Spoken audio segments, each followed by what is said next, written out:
With so much going on in the workforce, how are you staying current? Tune in every other week to keep up with the latest people and culture headlines. The show works best if you give us feedback and engage in the comments. I'm Heather Larson. I'm Eric Ryu, and this is The Latest. Let's go. We're back with The Latest. It's great to see you. Eric, what's going on out there? Well, it's summer 22, a really popular time to go on vacation, but it's been a headache for those in the restaurant, hotel, and manufacturing businesses. Employers are struggling with the triple threat this summer of high COVID infections, labor shortage, and then vacation season. The Census Bureau released data for late June, mid-July this summer, and absences are up 2 times what they were this time last year. So 3.9 million people missed work versus 1.8 last year. The reason? They have COVID or they're taking care of somebody else with COVID. That's on top of the 4.8 million people that took personal or vacation time during that period, which is also up 30% from last year.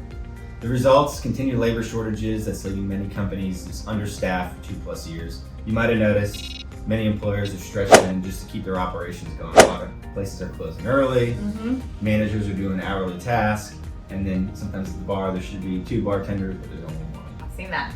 In these sectors, we're seeing starting wages at like 19 or 20 bucks an hour now, yet more staffers are quitting within the first 30 days, a lot of times without even giving notice.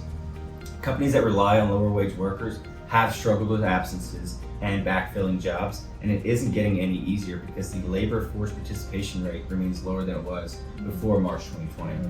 So it's certainly not the summer of love, Heather. No, I saw a lot of those articles out there too. The war for talent rages on. And we see it specifically, I saw an article about cybersecurity. They're having a really hard time filling those really important roles. LinkedIn's trying to help. They rolled out a special feature for recruiters, and companies are going to really unique places to find talent now. I even read an article that they're looking to Craigslist to find talent, so you must get creative these days.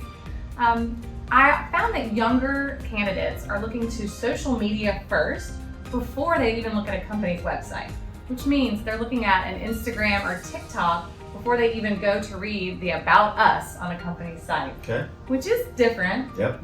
So that begs the question, what does your social media presence say about your culture, you as a brand? And we've all been thinking about that, but specifically to attract candidates, what does your social media presence say?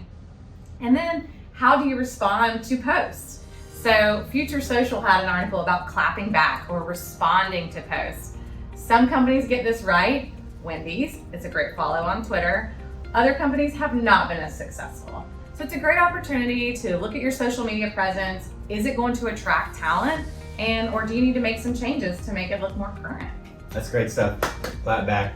Thanks for tuning in. Looking forward to seeing you next time.